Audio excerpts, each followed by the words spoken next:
안녕하십니까. 오늘 빌립보서 3장 말씀을 함께 보겠습니다. 빌립보서 3장 321페이지가 되겠습니다.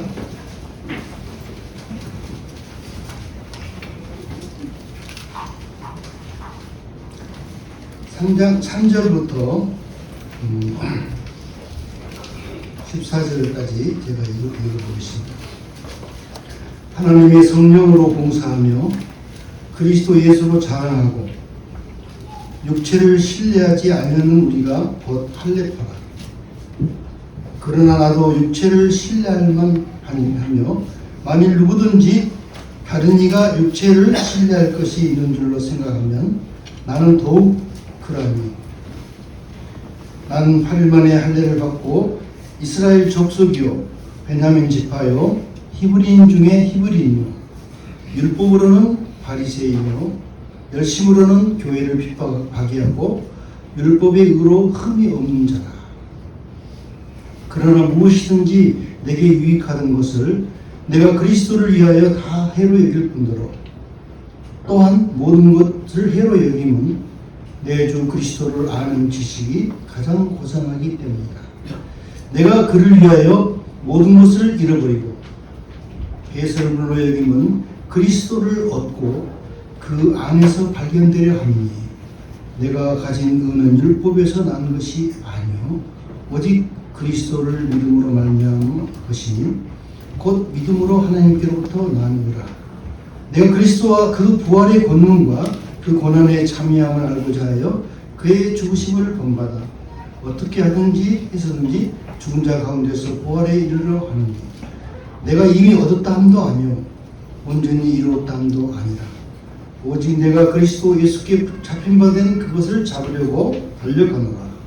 형제들아 나는 아직 내가 잡은 줄로 여기지 아니하고 오직 한 일 즉 뒤에 있는 것을 잊어버리고 앞에 있는 것을 잡으려고 헛되를 향하여 그리스도 예수 안에서 하나님이 위에서 부르신 부름의 상을 위하여 달려가노라.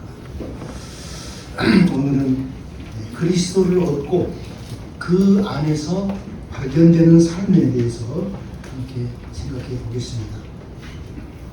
제가 이번 주에는 그 결혼 혼인 서약서에 대해서 좀 생각해 봤습니다. 벌써 결혼한 지가 41년째인데요. 결혼하신 분들은 다 아마 혼인 서약을 통해서 부부로서 선포가 됐습니다. 기쁠 때나 슬플 때나 가난할 때나 부할 때나 또 외로울 때나 고독할 때 함께 하겠다는 부부로서의 사랑하고 존중해 주겠다는 그런 서약과 함께 저희가 부부가 되었음을 선포하게 되죠. 요즘 그 서약서를 인터넷 찾아보니까 조금 더 구체적으로 이렇게 표현이 되더라고요. 회사에서 야근하고 늦게 돌아와도 바가지를 긁지 않고 맛있는 야식을 해주겠습니다. 이런 표현들. 그리고 아내가 좋아하는 드라마를 함께 보겠습니다. 또 남편이 좋아하는 게임을 함께 하겠습니다. 라고 이렇게 재미있게 서약들을 하더라고요.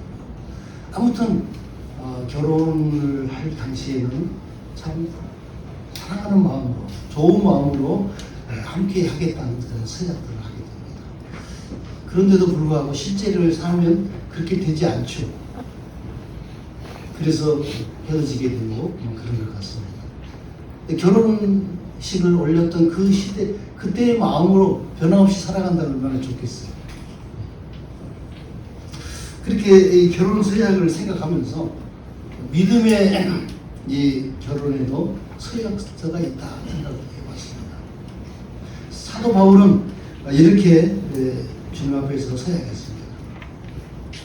내가 그리스도와 함께 십자가에 못 박혔나며 그런즉 이제는 내가 사는 것이 아니에요. 내 안에 그리스도께서 사신다. 이제 내가 육체 가운데 사는 것은 나를 사랑하사 자기 몸을 버리신 그리스도 예수를 믿는 믿음 안에서 산다. 그렇게 서약했습니다. 저도 이 말씀을 갈라디아 2장 20절을 잘 좀 묵상하면서 제 삶을 돌아봅니다. 지금 현재 내가 살고 있는가? 내 안에 계신 그리스도께서 살고 있는가? 라고 점검을 해볼 때 그때마다 여전히 제가 살고 있었어요. 그래서 그 삶의 변화가 없고 믿음의 성장이 없다는 것을 발견할 수가 있죠. 결혼을 하면 어쩐지 우리는 그리스도 안에서 우리가 우리 주님을 구주로서 영접을 해서 마음이 모셨지만 우리는 살아가면서 다시 우리 안에 계신 그리스도 안에 우리가 거해야 한다는 사실을 알게 됩니다. 주님을 내 안에 모신 것만 해도 무한한 영광이고 특별히고 감사가 되죠. 그러나 우리가 우리 안에 계신 그리스도 안에 또 거하는 그런 믿음을 통해서 우리가 거룩해져가며 또 하나님의 성품으로 변해가고 또 하나님께서 인정하는 그런 삶을 살게 됩니다. 사실 하나님께서 우리에게 이 거룩함을 허락하시고 주셨다는 것은 생각해 보니까 너무나 큰 은혜고 영광이고 특권입니다. 우리가 어떻게 거룩함이라는 말을 쓸 수가 있겠습니까? 거룩이라는 것은 창조주 하나님의 실체이고 그분만이 소유하시는 그런 특별한 겁니다. 근데 이 거룩함을 우리에게 주시겠다. 왜 우리에게 거룩함을 허락하시겠어요? 우리가 거룩함을 얻어야, 거룩해져야 하나님과 진정한 사랑을 나눌 수가 있습니다. 하나님, 그분은 너무너무 높으시고 어미하시고 거룩하신 분이기 때문에 피조물의 이치에서 감히 하나님과 함께 동등하게 사랑할 수가 없는 것입니다. 그래서 우리에게 그 거룩을 주시는 겁니다. 내가 거룩하니 너희도 거룩하지. 우리가 거룩함에 이르렀을 때 진정으로 하나님의 마음을 이해하고 하나님을 사랑하는 그런 이 마음속에 그 사랑의 감정을 느낄 수 있을 것입니다. 그래서 하나님을 사랑하고 하나님과 한몸된 그러한 삶을 살기 위해서는 이 거룩함을 반드시 귀하게 합니다. 거룩이 이루어야. 근데 거룩은 다른 어떤 것보다도 하나님의 그 성품을 닮아갑니다. 성품적으로 신의 성품에 우리가 이르러야지 하나님과의 만남에서 전혀 어색함이 없고 하나님과 자연스러운 사귐이 이루어질 것입니다. 우리가 인간 관계에 있어서도 그 지식의 수준이 다른다든가 언어의 어떤 사용에서 전혀 어울리지 않는 사람들, 그런 사람하고 사귀려고 하면은 굉장히 어색할 것입니다. 말 한마디 하기가 조심스러워. 또 자연스럽게 주고받아야 되는데 이게 안 돼요. 상대방에서 나오는 말은 아주 저질스럽고 아주 속된 그런 막 표현들, 그런 생각들 이렇게 하고 또 한 사람은 아주 고상한 그런 삶을 살고 있는데 어떻게 자연스러운 사귐이 이루어질 수 있겠어요? 우리의 사랑은, 하나님과의 이 사랑은 잠시 잠깐 이 땅에서만 가는 게 아닙니다.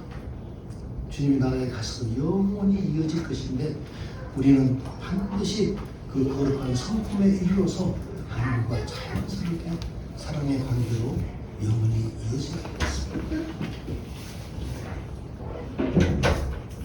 그런데 우리가 주님과 이렇게 한몸된 삶을 살고 있는데 결혼 여러분 침례 받았을 때 아마 다 서약들 했습니다. 어려울 때나 힘들 때나 주님을 바라고 의지하고 살겠느냐. 근데 실제의 삶은 전혀 그렇지 않습니다. 결혼한 이 처녀가 혼인도 하고 서약도 했습니다만 그 살아가는 삶에 있어서 여전히 옛날 그 생활에 젖어 있습니다. 신랑이 무슨 일을 하고 또 어떤 생각을 가지고 있고 또 무슨 계획을 가지고 있는가도 전혀 신경 쓰지 않아요. 옛날 친구들, 옛날 취미들 생각, 거기에 빠져 있습니다. 그리고 이제 필요할 때는 도와주고, 돈 얼마가 필요하다. 내가 이렇게 했는데 이렇게 어려움에 처해 있으니까 저를 좀 도와주세요. 이런 그 간부의 신랑의 마음이 어떻겠어요?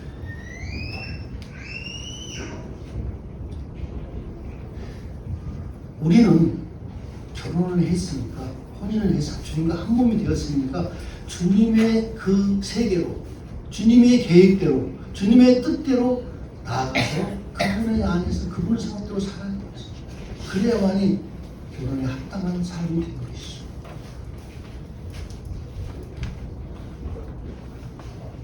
그리스도를 얻는 것은 바로 이런 삶으로 나아가는 것입니다.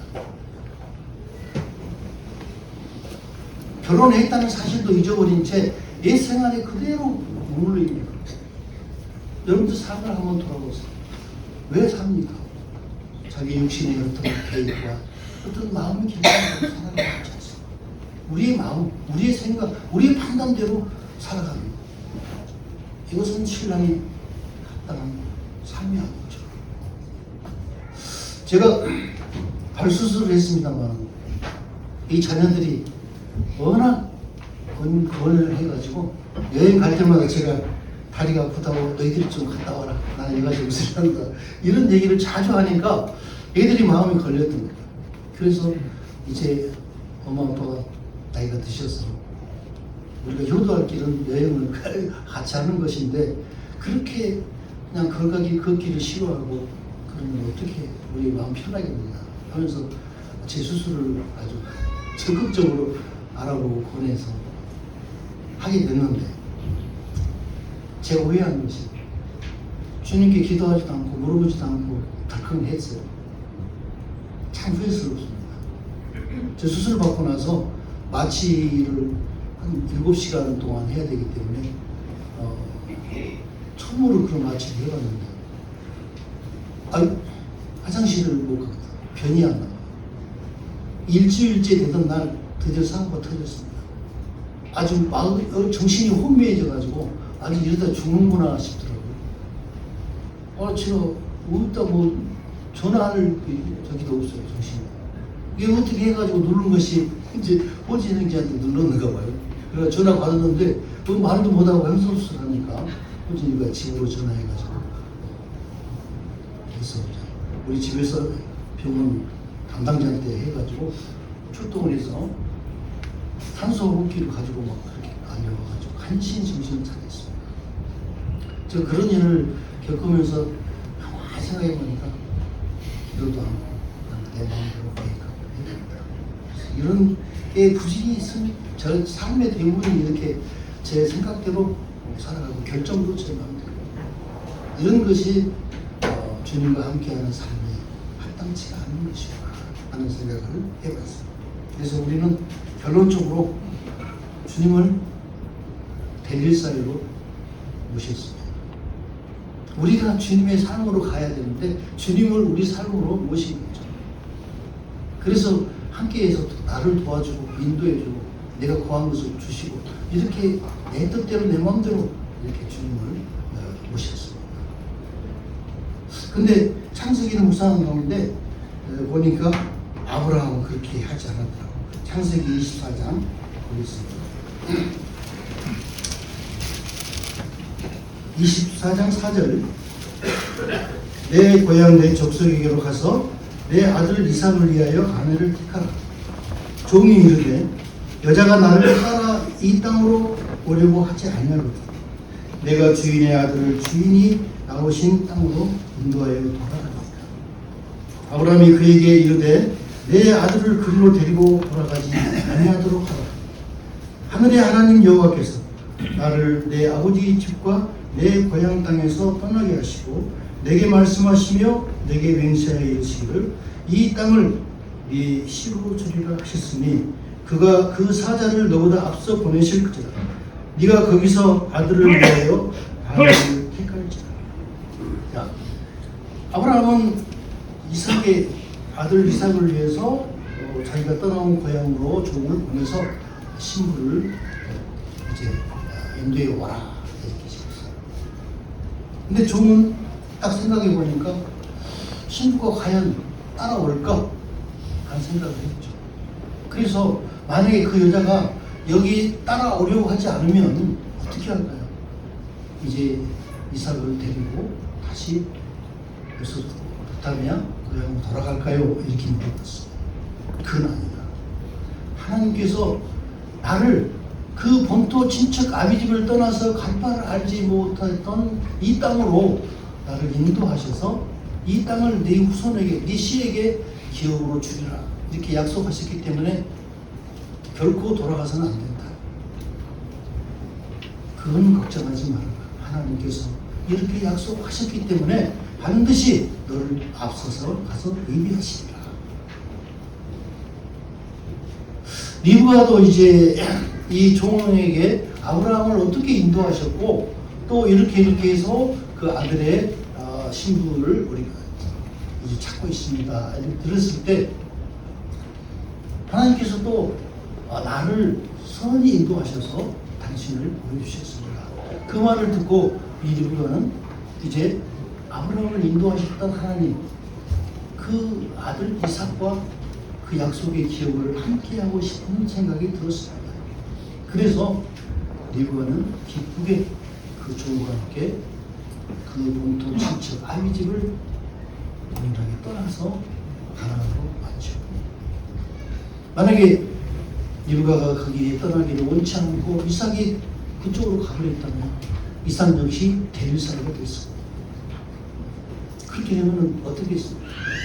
하나님의 약속이 이루어질 수가 없는 것이죠. 우리의 삶에 있어서도 하나님의 뜻이 우리의 삶을 통해서 그 이루어지기 위해서는 우리 주님을 우리의 삶으로 모시는 게 아니라 우리가 주님의 그 삶으로 나아가서 주님의 뜻을 받들고 그 뜻을 위해서 우리가 살아가는 것이 그래서 빌립보서 말씀으로 돌아가겠습니다.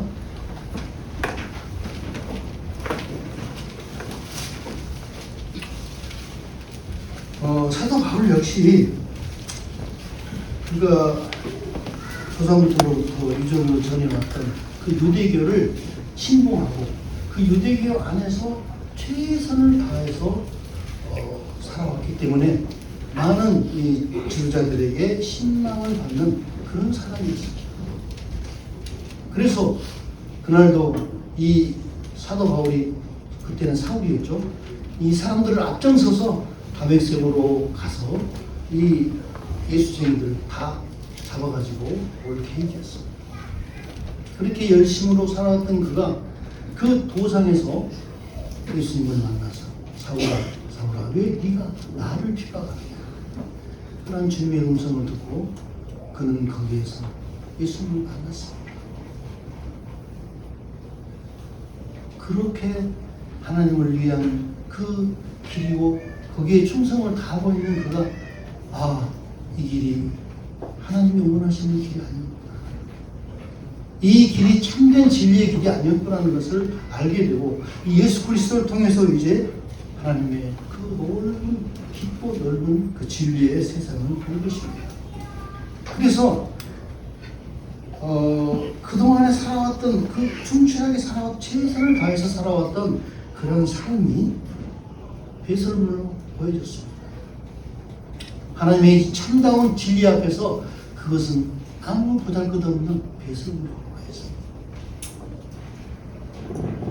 그래서 배설물처럼 아주 천박하게 보였을 뿐만 아니라 이 지금까지 내가 추구해왔던 이것들이 바로 그리스도를 얻는 데 해를 여기죠. 바로 해가 되는 그러한 존재인 것을 알게 되었습니다. 그래서 그는 과감하게 그것들을 버렸습니다. 그래서 버리기 전에 그가 3절에 8절 보니까 또한 모든 것을 해로 여김은 내 주 그리스도 예수를 아는 지식이 가장 고상하기 때문이다. 고상하다.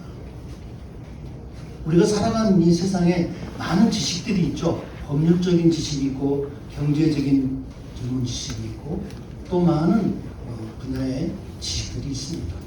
그래서 그 지식들을 많이 공부한 사람들은 이 사회에서 특별한 혜택을 보고 또 특권을 누리죠. 그만큼 특권을 누립니다. 사람들에게 부러움을 받으면서. 근데 사도 바울에게는 그리스도를 아는 지식이 가장 고상했습니다.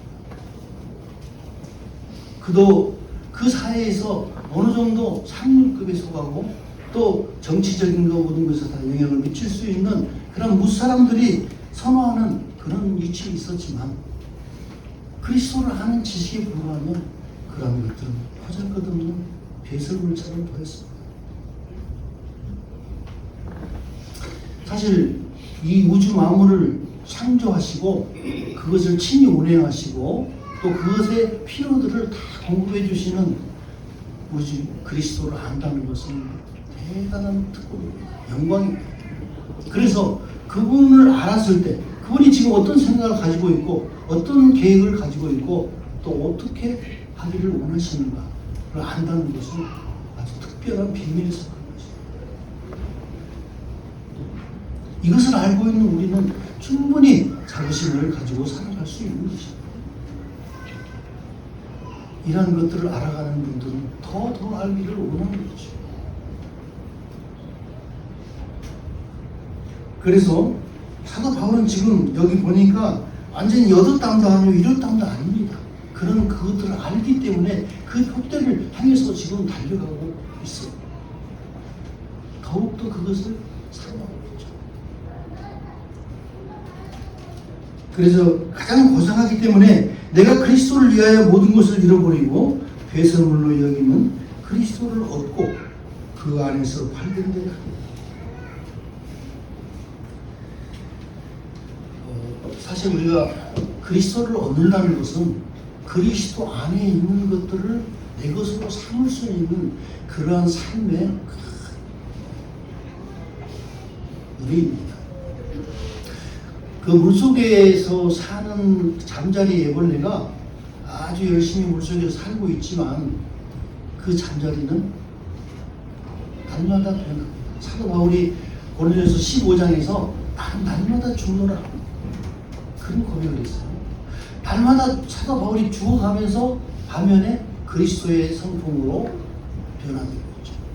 잠자리 애벌레도 마찬가지입니다. 물속에서 차츰 죽어가면서 새로운 모습으로 이렇게 변해가요. 그래가지고 이제 충분히 변했을 때 물가에 올라와서 어떻습니까?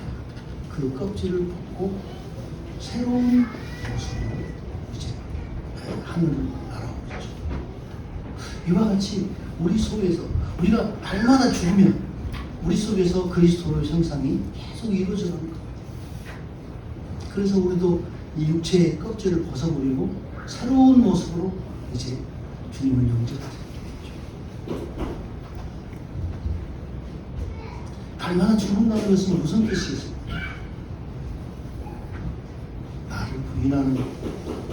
나를 부인하고 자기 십자가를 지고 내가 나라는 존재가 계속 죽어가는 것입니다.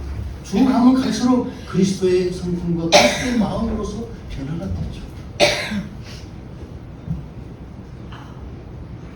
사람이 자기 스스로의 노력으로 자기 인격을 어떻게 이렇게 하겠습니까? 그리스도를 얻는다는 것은 바로 이런 것입니다. 우리 참된 그리스도인들은 그 아름답게 금으로 도색된 철이 아닙니다. 그 무쇠 덩어리도 그 도금을 해놓으면 아주 금덩어리처럼 분별할 수 없이 이렇게 아름답게 보이죠. 도금을 해놨습니다.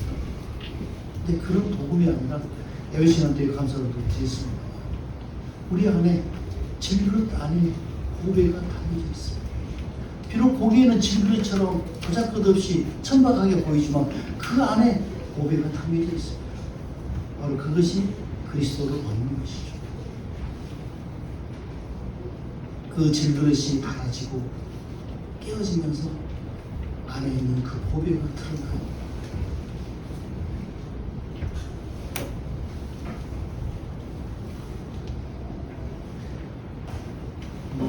그래서 그리스도 안에서 우리가 새로운 형체로서 변화되는 것.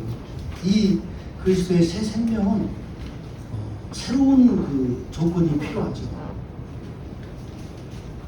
그 하늘에 생명의 빛이 필요하고 생명의 양식이 필요하고 또 성령을 통해서 주어지는 생수가 필요하고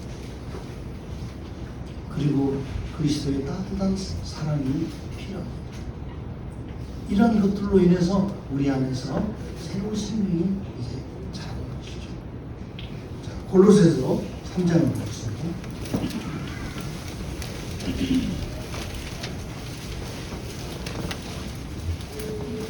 골로새 3장 1절부터 보겠습니다. 4절.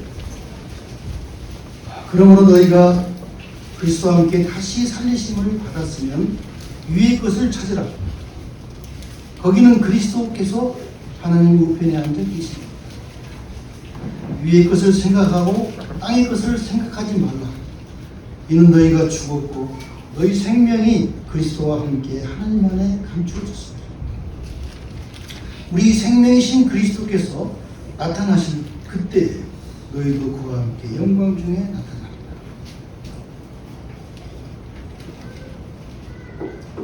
그리스도를 얻은 사람들은 그 생명이 그리스도의 생명이고 그 그리스도의 생명은 바로 하늘의 위의 것을 찾게 되고 또 하늘이 요구하는 그것들을 우리가 위해서 사는 것입니다. 이제 우리 주님께서는 우리하고 한 몸을 이루었는데 그분이 계신 곳은 하나님 우편입니다. 하나님 우편에서 우리를 부르십니다. 그런데 위를 쳐다보지 않고 계속 땅의 것을 생각하고 땅의 것을 찾고 땅의 것을 구하고 그렇게 살아가면 신랑 대신 예수님의 마음이 얼마나 답답하실까요? 우리는 이제 땅의 것을 생각하지 않고 위를 바라고 위의 것을 찾아야 돼요. 위의 것을 생각해야 돼요. 그것이 우리 신랑 되시는 주님의 간절한 소원이죠.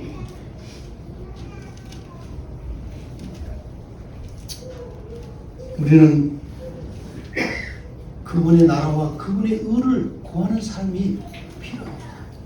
그분께서는 현재 그분이 영원히 살 그 나라를 지금 위해서 일하고 계시고 예수님이 생전에 사시면서 아버지께서 내 안에서 일하시니까 나도 일한다. 이제 우리는 예수님께서 내 안에서 일하니까 나도 일한다. 이런 경험이 필요하죠. 그분은 영원한 그 나라를 세우기 위해서 일하십니다. 그리고 하나님의 그 의를 다시 세우실 겁니다. 원래 하나님께서 그 하나님의 의로 인해서 모든 우주가 다 빛이었는데 이제 이 루시퍼를 통해서 어둠이 시작됐죠. 이 어둠을 몰아내기 위한 하나님의 의로 온 우주 만물을 세울 것을 지금 하는 주님은 일하고 계십니다.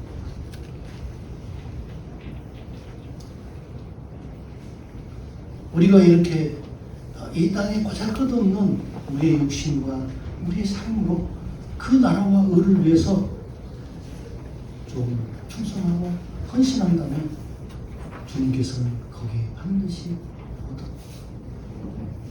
보상을 해주시고 지금 우리 앞에는 천년 왕국이라는 그 웅대한 그런 제국이 준비되어 있습니다.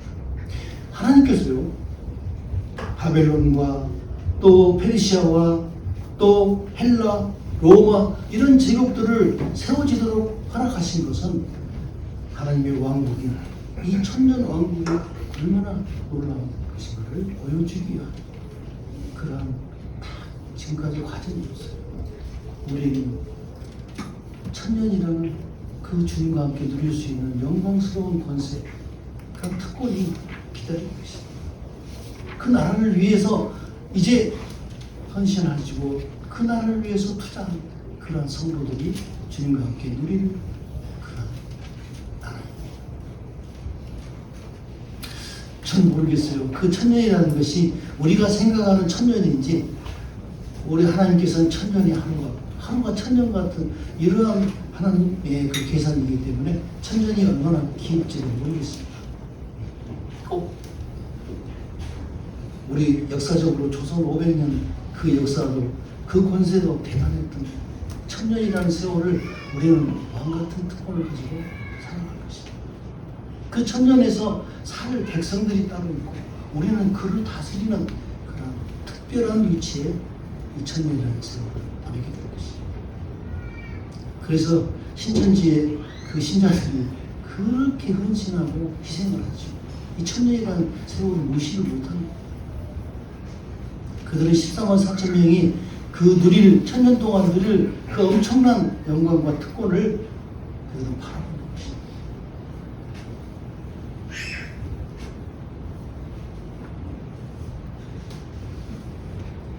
네. 그래서 너희가 죽었다는 것은 그리스도와 함께 죽었기 때문에 너희 생명이 그리스도와 함께 하늘에 감춰졌기 때문에 이제는 부활로서 우리의 생명이 되신 그리스도께서 이제 우리의 삶 속에서 나타나지. 사실 우리는 하나님께로 나서 그리스도 예수 안에 있고 또 예수는 하나님께로 나서 우리에게 그 뭡니까? 지혜와 의로움과 거룩함과 구원하게 되셨어요. 우리의 거룩함은 우리 주님이십니다. 우리는 거룩해질 수도 없고 거룩해질 수도 없습니다. 오직 우리 안에 계신 그분이 우리의 거룩한 것입니다. 그렇다면 그분을 얻어야 되죠. 그리고 그분을 얻어야 되고 그분이 내 안에서 더 나타나지. 그것이 바로 우리가 거룩해지는 것입니다. 믿음으로 거룩해져. 주님을 인정하고 주님 앞에 맡겨진 그 삶이 바로 거룩해지는 길입니다. 우리가 아무리 힘을 쓰고 용을 써도 거룩해질 수 없습니다. 그래서 우리가 가끔씩 자주 내가 그리스도와 함께 십자가에 못 박혔나니 그런즉 이제는 내가 사는 것이 아니라 내 안에 계신 그리스도께서 사시는 것이다. 내가 비록 육체 가운데 살지만 이 세상에서 육체로 살지만 나를 위해서 자기 몸을 버리신 그분을 믿는 그 믿음 안에서 산다. 그 믿음 안에서 산다는 것은 예수 그리스도가 내 안에 사신다는 것을 인정하고 그것을 전제로 그분을 바라고 의지하고 믿는 그 사람이 바로 예수 그리스도를 믿는 믿음으로 사는 것입니다. 우리는 저도 그 구원받은 후로 이 말씀이 계속 이렇게 바뀌었어요. 그 분별과 생각이 바뀝니다. 처음에 구원받았을 때는 내가 사는 것이 아니고 그래서 나를 위해서 죽으셨기 때문에 이제 주님을 사는 거구나 이렇게 단단히 생각했으면 어느 순간에 그 말씀이 또 새롭게 비춰지더라고요. 내가 은혜로 살아가는 것이구나. 내 어떤 행동으로, 내 율법을 지키는 행위로 사는 것이 아니라 은혜로 사는 것이구나. 그러다가 좀 더 지나니까 그분이 사는 것이 내가 사는 길이다. 그분이 내 안에서 사는 것이 하나님께 인정받고 하나님께 드려지는 삶이구나. 내 것으로는 안 되는구나. 그래서 그분을 받아들이고 인정하고 그분을 온전히 나의 생명의 죄인으로 모시는 것만이 하나님께 사랑을 받을 수 있고 인정을 받을 그런 삶이고 그런 것을 깨닫게 됐습니다. 로마서 11장 보겠습니다. 11장 32절부터 하나님이 모든 사람을 순종하지 않는 가운데 가둬두시는 모든 사람에게 긍휼을 베풀려 하십니다.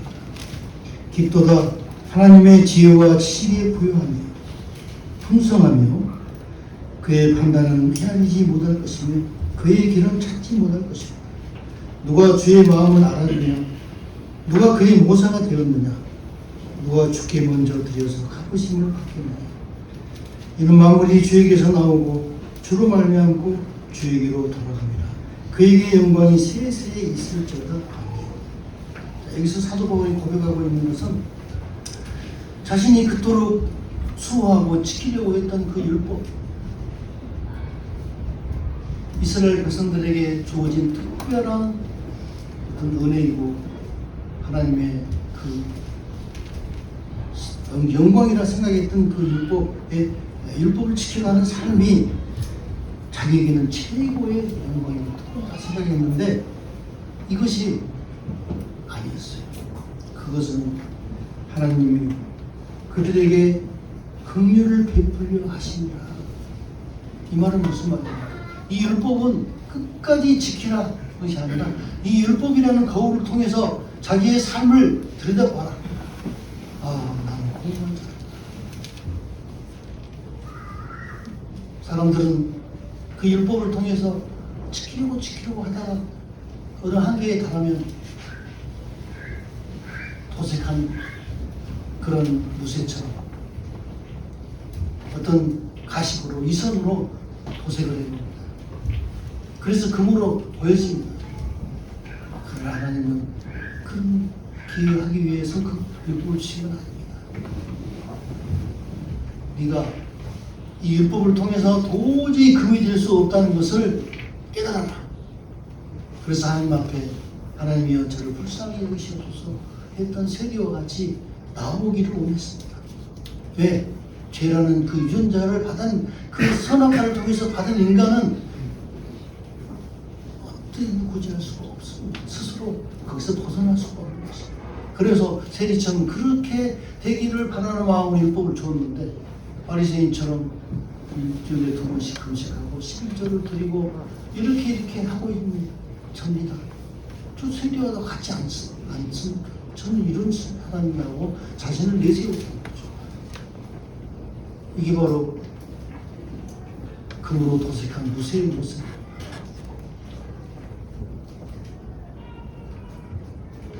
그렇게 하기 위해서 이 율법이 주어졌다는 사실을 깨달은 바울은 너무너무 감탄했어요. 하나님의 이런 깊은 지혜와 지식의 그 뜻이 있었구나. 그래서 그는 깊도다 하나님의 지혜와 지식의 풍성함. 그의 판단은 헤아리지 못할 것이며 그의 길은 찾지 못할 것이고 인간의 생각과 지혜로서는 도저히 발견할 수 없는 것을 하나님은 내게 은혜로 보여주셨구나. 그래서 누가 주의 마음을 알아서 모사가 되게 합니다. 여러분들은 하나님께서 무엇을 받고 있습니까? 솔로몬은 하나님께 지혜를 달라고 했죠. 하나님의 백성을 지혜를 주시면 제가 이 백성을 하나님 앞에 잘 통치하겠습니다. 하나님이 흡족하게 여기셔서 여러분들은 무엇을 구하겠어요? 물질로 풍성하게 주시면 그 물질로 섬기기를 원하십니까? 아니면 어떤 특별한 지혜와 지식을 주셔서 그걸로서 주님을 섬기기 원하십니까?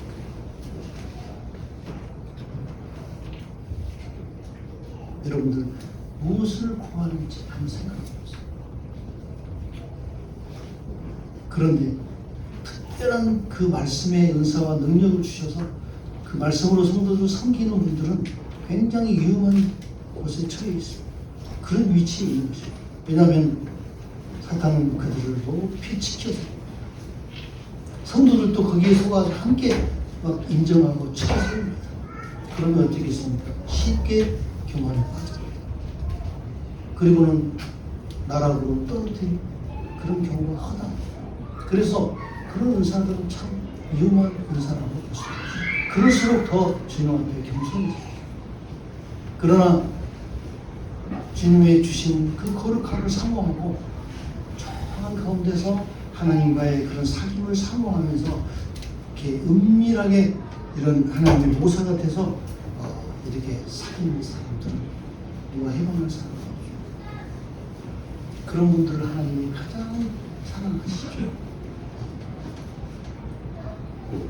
마리아는 주님의 장사됨을 위해서 머리에 향유를 붓고 그 머리털로 발을 씻겼죠.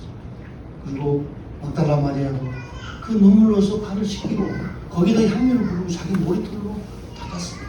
이러한 모습들은 하나님 앞에 굉장히 아름다운 모습들이죠. 그래서 우리 사람들이 예배 시간 때 감사를 드리지 못하고 또 나서서 일을 못한다 할지라도 하나님 앞에 이런 아름다운 모습을 가지고 주님을 섬겨간다면 나중에 주님이 크게 칭찬하시다. 마리아도 주님께서 내 복음이 전해지는 그곳에 이 마리아의 행위도 전해질 것이다. 하나님과 은밀한 그런 깊은 사귐이 가장 어떻게 보면 특별한 은혜고 그런 은사입니다. 아브라함처럼 하나님과 함께 의논할 수 있는 그 소돔과 고모라 성 그 멸망을 하나님께서 내 친구에게 내가 말하지 못하고 숨길 게 있느냐 하고 말했을 때 그 아브라함은 마음에 다해서 하나님과 큰 교제했죠.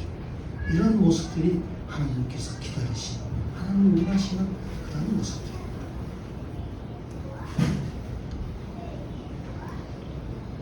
하나님 앞에 무엇을 구할지 우리가 한번 생각해보고 그런 특별한 그 하나님의 은혜 가운데 깊은 사랑 가운데 삶을 우리가 사모하는 마음을 가지고 있어요. 그래서 그리스도를 얻고 그 안에서 발견되는 삶, 그것이 우리가 첫째로 사모하고 바랄 수 있는 그런 삶이 되지 않을까 생각을 해봤습니다.